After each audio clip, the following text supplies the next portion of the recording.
Шын ұстаз шәкіртіне қанат бітіреді. Міне менің ұстанымым.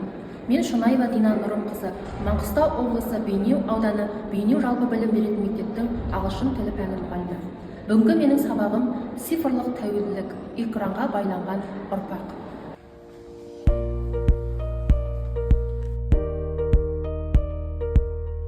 Ал жақсы балалар, бүгінгі біздің сабағымызды осындай керемет бір көңіл күйден бастағым келіп отыр. Нұрай, бүгінгі сабағымыз өте жемісті өтсін.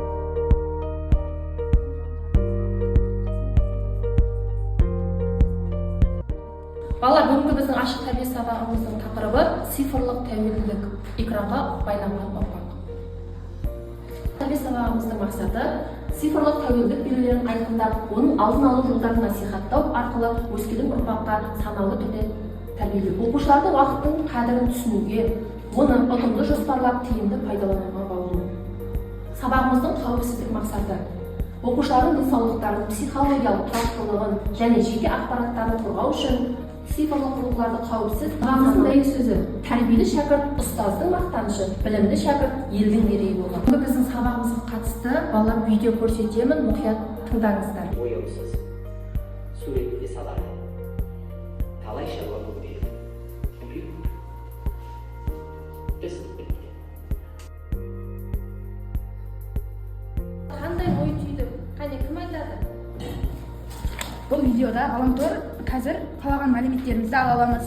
Бұл оқиғадан кейін интернетте қалай абай болу керектігін түсінеміз. Ал енді оқушылар, назарларыңызға бізде мини-драма құру. Бірнеше тақырыптар тұр, бірінші топ және екінші топ. Кез келген тақырыпты дайындай отырып, мини-драма құрастырасыздар.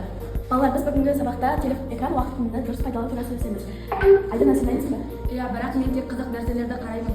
Бағым мен денсаулығыңа әсер етеді. Бұл туралы ойлаған шығарсың? Иә, бірақ телефонды тоқтату қиын сияқты. Біз саған көмектесе аламыз. Мысалы, күн тәртібін ойластырайық. Пікірлер палитрасы. Қазір бірнеше мәлімдемелер оқылады. Сол мәлімдемелерге қарай отырып, иә, жоқ, мүмкін деген жауап күтемін. Пікірлеріміз сынға ұшырамайды. Кімнің қолына доп тұрады, сол оқушы өз пікірін айта алады. Смартфонды күніне 3 сағаттан көп қолданасыздар ма? Яғни карталарымызда ілінген иә, жоқ, мүмкін пікірлеріне барып тұра қойыңыз. Мен телефонда, смартфонда күніне 3 сағаттан артық қолданамын деуге де болады. Себебі мен өзімнің жұмысымда және өзіме керекті сұрақтарға жауап аламын. 3 сағаттан артық қарап қоюы мүмкін. Өйткені мен көптеген жарыстарға, олимпиадаларға қатысып телефонда 3 сағат бойы қарамайтын. Себебі менің қолым осымен сабақтарым бар, үй тапсырмалары бар. Мәліметтік видеоларды жиі көремін, өйткені әртүрлі ақпараттарды қараймын және тағамдардың рецептін қараймын. Жетістікте баспалдағы құрамыз балалар. Бір күнімізді телефонсыз жоспар құрып үйренеміз.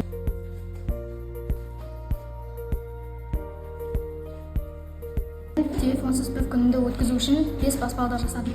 Кітабымен кездесу, көптеген тілдер үйрену, үйірмеге бару, хоббимен айналысу, үй шаруасына Қорытынды ой: телефон құрал, ол бізді дамыта алады, бірақ өмірімізді де жұта алады. Экранға емес, өмірге байланған ұрпақ болады.